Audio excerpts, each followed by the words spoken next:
Gayathri's cook ஸ்பாட்டிற்கு உங்களை வரவேற்கிறேன். என் பேர் காயத்ரி. இன்னைக்கு நம்ம ஓவன் இல்லாமல் மசாலா பன் வீட்டிலவே எப்படி பண்ணலாம் அப்படிங்கிறத பார்க்கலாம். அதுக்கு ஒரு நல்ல கனமான பாத்திரத்தை எடுத்து மீடியம் ஹையில் ஒரு 20 நிமிஷம் ஹீட் பண்ணுங்க. அது ஹீட் ஆகிட்டு இருக்கும்போது நம்ம ரெசிப்பியை ரெடி பண்ணி வச்சுக்குவோம்.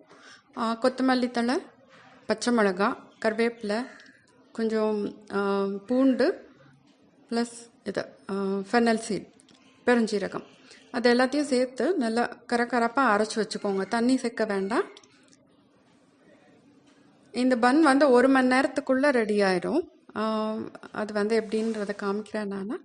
ஸோ இந்த மாதிரி நீங்கள் அரைச்சி வச்சதுக்கப்புறம் அடுத்து நம்ம யூஸ் பண்ண போகிறது இன்ஸ்டன்ட் ஈஸ்ட் ரெசிப்பியில். இந்த மாதிரியான ஈஸ்ட் சூப்பர் மார்க்கெட்டில் கிடைக்கும். நீங்கள் அது சின்ன பேக்கெட் வாங்கி வச்சுக்கலாம்.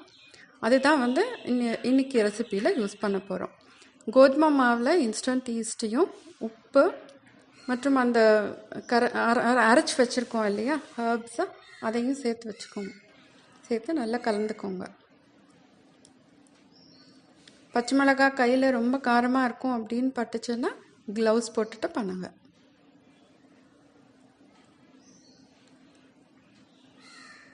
ட்ரை இன்க்ரீடியன்ஸ் எல்லாம் மிக்ஸ் பண்ணதுக்கப்புறமா நம்ம அதில் பால் சேர்த்து ஒரு மிருதுவான சப்பாத்தி மாவு பதத்துக்கு பிசைய போகிறோம்.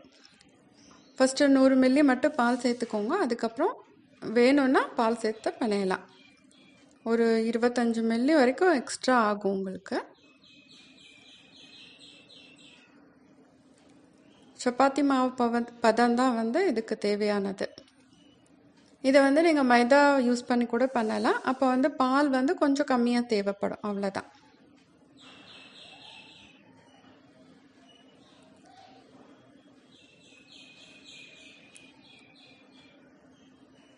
ஸோ இப்போ மாவு கரெக்டான பதத்துக்கு வந்துருச்சு.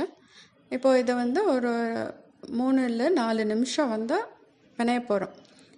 ப்ரெட் மாவு எப்போவுமே ஒரு மைதாவில் பண்ணிங்கன்னா 10 நிமிஷம் பிணையணும். கோதுமை மாவுனா ஒரு 3 இல்லை 4 நிமிஷம் பிணைஞ்சால் போதும். நல்லா ஸ்மூத்தாக ஆறு வரைக்கும் பிணையணும். இல்லாட்டினா உங்களுக்கு பன் அவ்வளோ அழகாக இருக்காது பார்க்குறதுக்கு. மேலெல்லாம் ஸ்மூத் ஃபினிஷிங் வராது. நீங்கள் சப்பாத்திக்கு கூட இதே மாதிரி பண்ணலாம். ஒரு 4 நிமிஷம் பிணைஞ்சிங்கன்னா ரொம்ப சாஃப்டாக இருக்கும் சப்பாத்தி.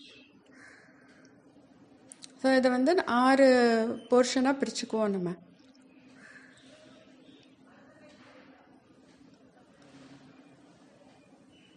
இன்னும் சின்ன சின்ன பன் ஆக்கணும் அப்படின்னா 8 கூட ஆக்கிக்கலாம் நீங்கள்.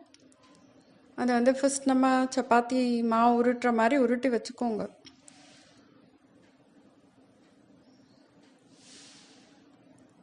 அதுக்கப்புறமா பன் எப்படி ஷேப் பண்ணணும் அப்படிங்கிறத காமிக்கிறேன்.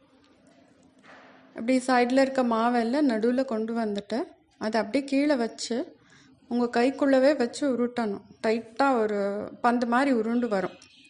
ஸோ அந்த மாதிரி தான் உங்களுக்கு பாவ் பன்க்கு, இந்த மாதிரி டின்னர் ரோல்க்கெல்லாம் உருட்டணும். அப்போ மேலே ஃபினிஷிங் ரொம்ப நீட்டாக இருக்கும். இது எல்லாத்தையும் ஷேப் பண்ணிவிட்டு ஒரு பாத்திரம் எடுத்துக்கோங்க. நீங்கள் ஏற்கனவே ப்ரீஹீட் பண்ணுறீங்க இல்லையா, அதில் கரெக்டாக ஃபிட் ஆகிற மாதிரியான பாத்திரம் அது. அதில் நெய் தடவி இந்த பன் எல்லாத்தையும் வச்சு ஒரு 10 நிமிஷத்துக்கு விட்டுட்டு அதுக்கப்புறமா மேலே பால் இருக்குல்ல, பாலை வச்சு ஒரு வாஷ் ஒன்று, இதுக்கு பேர் மில்க் வாஷ்ன்னு சொல்லுவோம். பன் அதெல்லாம் காஞ்சி போகாமல் இருக்கிறதுக்கு அது மேலே கொஞ்சம் சீசம் சீட்ஸ், எள்ளு தூவிக்கோங்க. வெள்ளை எள்ளும் தூவலாம், கருப்பு எள்ளும் தூவலாம். நீங்கள் இப்போ இந்த மாதிரி பாத்திரத்தில் வச்சு பேக் பண்ணும்போது மேலே கோல்டன் கலராக வராது. இதுவே ஓவனில் வச்சு பேக் பண்ணிங்கன்னா நல்லா அழகாக வரும் கலர். ஏன்னா நமக்கு இங்கே பாத்திரத்தில் கீழே மட்டும்தான் ஹீட் இருக்குது இல்லையா, அதனால் மேலே ப்ரௌன் ஆகாது. ஸோ 20லேருந்து 25 நிமிஷம் வரைக்கும் நீங்கள் இந்த பாத்திரத்தில் பேக் பண்ணணும். பாருங்கள், பன்ஸ் எல்லாம் நல்ல பெருசாக ஆயிடுச்சு. ரொம்ப ஃப்ளஃபியாக தெரியும், அழகாக இருக்குது. தொட்டால் லைட்டாக சாஃப்டாக இருக்கணும். இப்போ அதை பத்திரமா உங்கள் கையெல்லாம் சுட்டுக்காமல் அந்த பாத்திரத்தை வெளியே எடுங்க.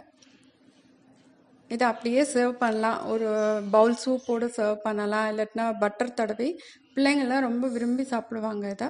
பட்டர் தடவி சாப்பிடலாம். இப்போ அந்த பன் உள்ள எப்படி இருக்குது அப்படின்னு பார்ப்போமா?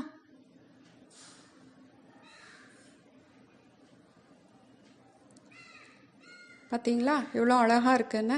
நீங்களும் வீட்டில் ட்ரை பண்ணுங்கள். பண்ணிவிட்டு எனக்கு கமெண்ட்டில் வந்து நீங்கள் எப்படி இருக்குது அப்படிங்கிறத சொல்லுங்கள். அடுத்த வாரம் இன்னொரு ரெசிபியோடு மீட் பண்ணுறேன் உங்களை. உங்களுக்கு இந்த வீடியோ பிடிச்சிருந்துச்சுன்னா இந்த சேனலுக்கு சப்ஸ்கிரைப் பண்ணுங்கள், லைக் பண்ணுங்கள், உங்கள் ஃப்ரெண்ட்ஸ் கூட ஷேர் பண்ணிக்கோங்க. பாய்.